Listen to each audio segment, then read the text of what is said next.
I was playing against a woman who was 20 years younger than me, and she was left-handed, and I felt like she was making terrible line calls.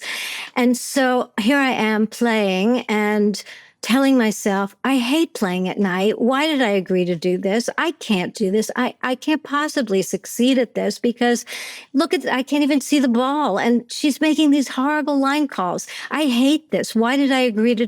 And all of a sudden I caught myself and I realized, what am I telling myself? And I was losing really badly. I was defeating myself with my self-talk. So when I realized what I was telling myself, I shifted. And I just started repeating to myself again and again, I am a person of great value. I am an expression of the divine. And it was amazing transition right then and there. I started feeling more puffed up. My shoulders went back. I felt more energy. And suddenly I'm really playing out of my socks. Everything's coming together. 2.5 hours we had this match. And this was after a long day of work. And I won. I walked off that court victorious. Why? Because I stopped that negative thought process and I changed it, and it changed my body. It changed what I manifested. It changed my abilities, my muscles, everything. And I think some people don't quite understand energy healing, how we really are energy. And words are energy. So when you say these negative words, they deplete your whole body, your muscles, your circulation, your brain. Everything is affected. How would a person even know if, their thoughts are even positive or not? I mean, okay, obviously, like they can listen to the words like, okay, this is good and not. Make a journal, start writing down what you're thinking and see it. Oh my gosh, am I really telling myself that? And that's when you can really begin to shift it. But, the other thing is, just so there's an understanding, we are wired for survival. And those negativity that we really see, always scanning for that because that's our survival. And so we're always looking for the danger.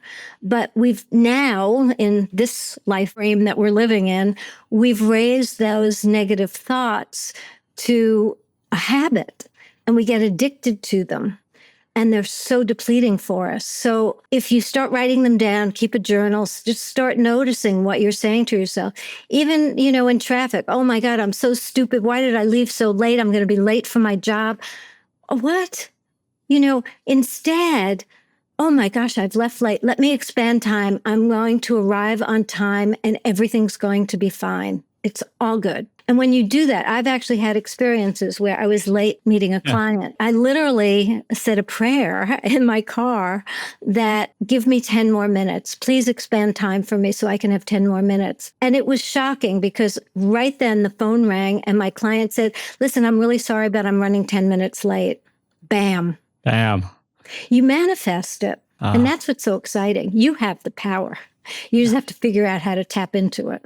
And we're all in this together. So the more we really collaborate, share ideas, share techniques, and just help one another see their truth, the more we all benefit because we're creating a better world. And that's why I love your podcast, because that's what you're doing. We are here. Yeah. 100%. And that's why I love having guests like you on this show. It's like we can just find ways to continue to, share our experiences, share information, to be able to help other people, to be able to uplift people, to be able to uplift the planet. The other thing I'll just sidestep and encourage, because some of the things that really helped me a lot at the beginning, but I didn't realize it was helping me, were things like yoga. I would go to yoga classes and I didn't know why I felt better, but it would always kind of help me feel better. And again, going back to energy and creating that mind-body connection, that's when you enter into your wholeness and you feel complete and you feel balanced, and it's healthy, obviously, as well, because you're moving that energy in a very positive way through your body. And so things like yoga, meditation, and mindfulness are great practices to learn about. Take a class. You can do it online. Buy a book. Read about it. Learn some techniques.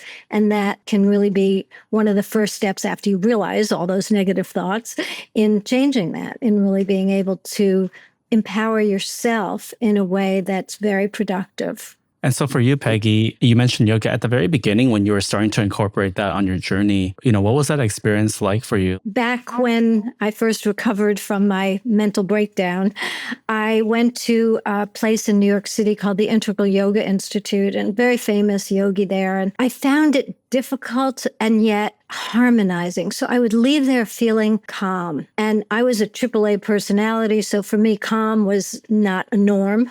And so that was a nice feeling that I could just be calm and be.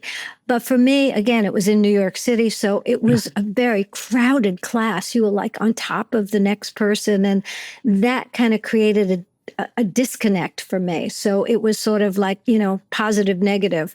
But still, the ultimate benefits were good. So when I first moved to where I am now in Florida, I signed up for a yoga class and they were teaching power yoga, which is great for exercise. But that wasn't that satisfying, calming place that I wanted to reconnect to within myself.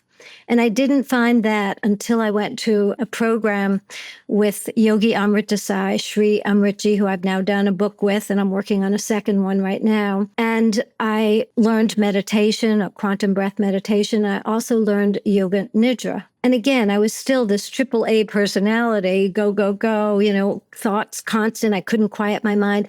And all of a sudden, I connected to a place that literally felt ancient, like something I might have felt inside myself when I was a child, but I had lost that connection. And this reconnected me to it. And it was such an intoxicating feeling. But that was just a 2-day event. And then I went back into my life and I was back to that AAA personality and everything I learned was gone. Because what I've subsequently learned, it's a practice. When you have a New Year's resolution, hey, I'm going to get fit, I'm joining the gym. You can't just go to the gym once and go, okay, good, I'm fit, right? It has to be a practice. And so when you commit to something that makes a transformational difference for you, whether it's meditation, whether it's yoga, there's so many opportunities right now, and I can name some others for you if you like. But when you connect to something that fits into your lifestyle, it changes you. I found for myself, I actually expanded time because I could function from a place that I've now called calm awareness. And I could just do more with less effort because I was integrated, mind and body aligned, and I always feel good.